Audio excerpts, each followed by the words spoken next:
अथ 10मो अध्याय। कुमारजी आज्ञा गर्नुहुन्छ, हे अगस्त्य मुनि, राजगृहमा गएर दाहिने कुइना पतन भयो। राजगृह पीठ, राजगृहेश्वरी देवी, उल्कामुखी योगिनी, हरेश्वर महादेव उत्पन्न भए, शिवशक्ति स्वरूपले रहे। त्यस पुण्य भूमिमा वायु आएर अनेक तरहले मिठा सुगन्ध बहाई तपस्या गरे। ईश्वरी प्रसन्न भएर वरदान ल्याऊ भनिन्। वायुहरूले संसारमा जति जीवात्मा छन् तिनको प्राणवायु हुन सकौँ भनी मागे। ईश्वरीले तथास्तु भनी वरदान दिइन्। फेरि कोल्हापुरमा गई उदरपतन भयो। कोल्हापुर पीठ, महालक्ष्मी देवी, नन्दा योगिनी, शमशानेश्वर महादेव उत्पन्न भए, शिवशक्ति स्वरूपले रहे। त्यस पुण्य भूमिमा गरुड आएर नाना रत्न एवं फल फूल चढाई तपस्या गरे। ईश्वरी प्रसन्न भई वरदान ल्याऊ भनिन्। गरुडले नागहरू मेरा आहारा होन् भनी मागे। ईश्वरीले तथास्तु भनी वरदान दिइन्। फेरि महापन्थमा गएर बायाँ कुहिनो पतन भयो। महापन्थ पीठ, प्रचण्ड चण्डिका देवी, रेणुका योगिनी, विश्वामित्रेश्वर महादेव उत्पन्न भए, शिवशक्ति स्वरूपले रहे। त्यस पुण्य भूमिमा अप्सराहरू आएर नाचगान सहित तपस्या गरे। ईश्वरी प्रसन्न भई वरदान ल्याऊ भनिन्। अप्सराहरूले इन्द्रादि देवताहरूलाई सदैव मोहित पार्न सकौँ भनी मागे। ईश्वरीले तथास्तु भनी वरदान दिइन्। फेरि एकापुरमा पुगी दाहिने घुँडा पतन भयो। एकापुर पीठ, साधुक्षी देवी, शङ्कुपा योगिनी, उन्मत्तेश्वर महादेव उत्पन्न भए, शिवशक्ति स्वरूपले रहे। त्यस मोक्ष भूमिमा शिलाहरू आएर तपस्या गरे। ईश्वरी प्रसन्न भई वरदान ल्याऊ भनिन्। शिलाहरूले देवताका अङ्गमा लागौँ भनी मागे। ईश्वरीले तथास्तु भनिन्। फेरि ओमकारपुरमा गएपछि माथिल्लो ओठ पतन भयो। ओमकार पीठ, मातृका देवी, पूर्णोदया योगिनी, सन्तानेश्वर महादेव उत्पन्न भए, शिवशक्ति स्वरूपले रहे। त्यस सिद्ध भूमिमा कल्प वृक्ष आएर अनेक फलफूल चढाई पूजा र तपस्या गरे। ईश्वरी प्रसन्न भई वरदान ल्याऊ भनिन्। कल्प वृक्षले जहिले जे चितायो सो फलाउन सकु भनी मागे। ईश्वरी प्रसन्न भई तथास्तु भनिन्। फेरि उज्जैनमा पुग्दा रगतको डल्लो पतन भयो। उज्जैनी पीठ, महाकाली देवी, ललतजिह्वा योगिनी र झङ्केश्वर महादेव उत्पन्न भए, शिवशक्ति स्वरूपले रहे। त्यस मोक्ष भूमिमा हिमालय पर्वत आएर तपस्या गरे। ईश्वरी प्रसन्न भई वरदान ल्याऊ भनिन्। हिमालयले देवता, दैत्य, मनुष्य सबैलाई मुक्ति दिन सकु भनी मागे। ईश्वरीले तथास्तु भनिन्। फेरि जयन्तीपुरमा पुग्दा कलेजो पतन भयो। जयन्तीपुर पीठ, जयन्ती देवी, खिचरा योगिनी, कल्पेश्वर महादेव उत्पन्न भए, शिवशक्ति स्वरूपले रहे। त्यस मोक्ष भूमिमा तुलसी कुश आएर तपस्या गरे। ईश्वरी प्रसन्न भई वरदान ल्याऊ भनिन्। तुलसी कुशले स्वर्ग, मर्ते, पाताल तीनै लोकले हामीलाई मानुन् भनी मागे। ईश्वरीले तथास्तु भनी वरदान दिइन्। फेरि चरित्रपुरमा पुग्दा दाहिने करङ पतन भयो। चरित्रपुर पीठ, सवर्णेश्वरी देवी, चित्रवर्ण योगिनी, वायव्येश्वर महादेव उत्पन्न भए, शिवशक्ति स्वरूपले रहे। त्यस सिद्ध भूमिमा योगिनी गण आएर तपस्या गरे। ईश्वरी प्रसन्न भई वरदान ल्याऊ भनिन्। योगिनीहरूले योग सिद्ध होस् भनी मागे। ईश्वरीले तथास्तु भनिन्। फेरि छिरिकापुरमा गएर भुँडी पतन भयो। छिरिकापुर पीठ, युगधारा देवी, कलङ्का योगिनी, सहस्त्र नेत्रेश्वर महादेव उत्पन्न भए, शिवशक्ति स्वरूपले रहे।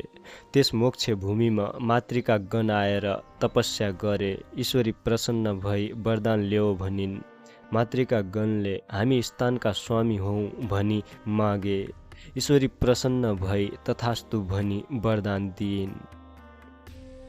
फेरि हस्तिनापुरमा पुग्दा दाहिने कुम पतन भयो। हस्तिनापुर पीठ, चण्डेश्वरी देवी, कोटराक्षी योगिनी, मुसुखारेश्वर महादेव उत्पन्न उत्पन्न भए शिवशक्ति स्वरूपले रहे।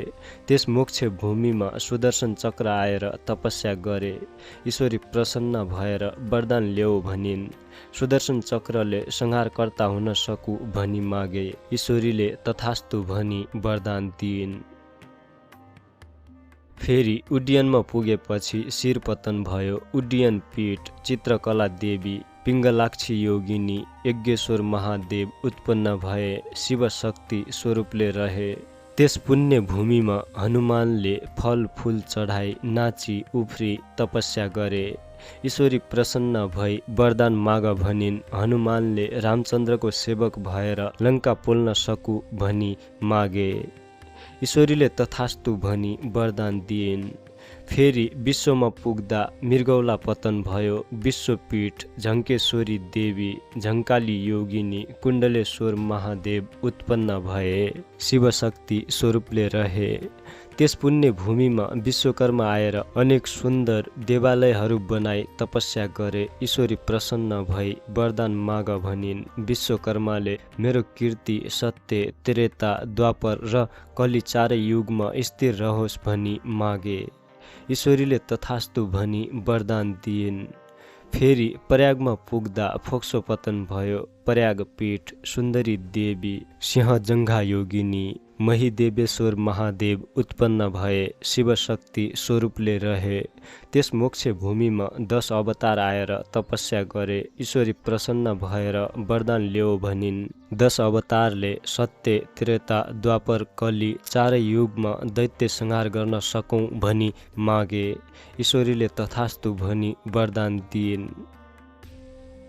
फेरि मायापुरमा गएपछि फियो पतन भयो। मायापुर पीठ मायादेवी चञ्चला योगिनी र तपस्येश्वर महादेव उत्पन्न भए शिवशक्ति स्वरूपले रहे। त्यस सिद्ध भूमिमा 64 लिङ्ग आएर जप ध्यानादिद्वारा तपस्या गरे। ईश्वरी प्रसन्न भई वरदान ल्याऊ भनिन्। 64 लिङ्गले हामी स्वयम्भू लिङ्ग भएर रहन पाऊँ भनी मागे। ईश्वरीले तथास्तु भनिन्। फेरि मल्लगिरीमा पुग्दा बायाकुम पतन भयो। मल्लगिरी पीठ मल्लिका देवी कोकुरा योगिनी उत्पन्नेश्वर महादेव उत्पन्न भए शिवशक्ति स्वरूपले रहे।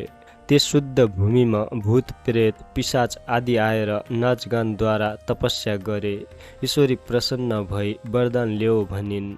भूत प्रेत र पिशाचले सधैँ तिम्रो नगिचमा बस्न पाऊँ भनी मागे। ईश्वरीले तथास्तु भनी वरदान दिइन्। फेरि मलयागिरीमा पुग्दा आसन पतन भयो। मलयागिरी पीठ वज्रेश्वरी देवी कोमला योगिनी जागेश्वर महादेव उत्पन्न भए शिवशक्ति स्वरूपले रहे। त्यस सिद्ध भूमिमा सत्य आएर तपस्या गरे। ईश्वरी प्रसन्न भएर वरदान माग भनिन्। सत्यले सत्यमा रहनेलाई उद्धार गर्न सकु भनी मागे। ईश्वरीले तथास्तु भनी वरदान दिइन्। फेरि मेरुगिरीमा पुगेपछि सूची स्थान पतन भयो। मेरुगिरी पीठ पूर्णा देवी कपालिनी योगिनी जिह्वापतेश्वर महादेव उत्पन्न भए शिवशक्ति स्वरूपले रहे। त्यस सिद्ध भूमिमा सप्त नाग आएर तपस्या गरे। ईश्वरी प्रसन्न भएर वरदान ल्याऊ भनिन्। नागहरूले हाम्रो शरीर अगम्य रहोस् भनी मागे। ईश्वरीले तथास्तु भनी वरदान दिइन्। फेरि सेनामा गएर मुकुट पतन भयो। सेनापीठ उमा देवी अष्टवक्त्रा योगिनी कामेश्वर महादेव उत्पन्न भए शिवशक्ति स्वरूपले रहे। त्यस पुण्य भूमिमा नवग्रह आएर तपस्या गरे। ईश्वरी प्रसन्न भई वरदान ल्याऊ भनिन्। नवग्रहले लाभ हानिको अधिकार पाऊँ भनी मागे। ईश्वरीले तथास्तु भनी वरदान दिइन्। फेरि महेन्द्रमा पुग्दा दाहिने तिग्रा पतन भयो। महेन्द्र पीठ इन्द्राणी देवी उधर्व गमिनी योगिनी तारकेश्वर महादेव उत्पन्न भए शिवशक्ति स्वरूपले रहे। त्यस सिद्ध भूमिमा लक्ष्मी आएर नाना रत्न र द्रव्य आदि चढाई तपस्या गरिन्। ईश्वरी प्रसन्न भएर वरदान माग भनिन्। लक्ष्मीले कार्तिक कृष्ण अमावस्याका दिन सम्पूर्ण लोकले मेरो पूजा गरून् भनी मागिन्। ईश्वरीले तथास्तु भनी वरदान दिइन्। फेरि हिरण्यपुरमा पुगेर सुतस्थान पतन भयो। हिरण्यपीठ, नवरत्नेश्वरी देवी, त्रिपुरेन्द्र योगिनी, नारदेश्वर महादेव उत्पन्न भए शिवशक्ति स्वरूपले रहे। त्यस पुण्य भूमिमा सरस्वती आएर अनेक स्तुति र तपस्या गरिन्। ईश्वरी प्रसन्न भई वरदान माग भनिन्। सरस्वतीले समस्त जीवात्माको बोलीमा मेरो निवास होस् भनी मागिन्। ईश्वरीले तथास्तु भनी वरदान दिइन्। फेरि वानरपुरमा पुगेर बायाँ तिग्रा पतन भयो। वानरपीठ, कामेश्वरी देवी, भेरुण्डा योगिनी, वेदान्तेश्वर महादेव उत्पन्न भए शिवशक्ति स्वरूपले रहे। त्यस मोक्ष भूमिमा कमल आदि अनेक पुष्प आएर मिठो सुगन्ध फिजाई तपस्या गरे। ईश्वरी प्रसन्न भई वरदान माग भनिन्। फूलहरूले पूजा कालमा प्रशस्त हुँ भनी मागे। ईश्वरीले तथास्तु भनी वरदान दिइन्। फेरि महालक्ष्मीपुरमा गएर बायाँ करङ पतन भयो। महालक्ष्मीपुर पीठ, कमलाक्षी देवी, दिगम्बरा योगिनी, त्रिकुटेश्वर महादेव उत्पन्न भए शिवशक्ति स्वरूपले रहे। त्यस सिद्ध भूमिमा अनिम आदि अष्टसिद्धि आएर योग मार्गले तपस्या गरे। ईश्वरी प्रसन्न भई वरदान माग भनिन्। अष्टसिद्धिले अमर हुँ भनी मागे। ईश्वरीले तथास्तु भनी वरदान दिइन्। फेरि उदानमा पुग्दा कन्ड्याउलो पतन भयो। उदानपीठ, त्रिपुरा सुन्दरी देवी, सुशङ्कोदरा योगिनी, भैरवेश्वर महादेव उत्पन्न भए शिवशक्ति स्वरूपले रहे। त्यस पुण्य भूमिमा मेघ आएर मानसोपचारले पूजा र तपस्या गरे। ईश्वरी प्रसन्न भई वरदान माग भनिन्। मेघले समस्त संसारलाई जलदान गरी उद्धार गर्न सकु भनी मागे। ईश्वरीले तथास्तु भनी वरदान दिइन्।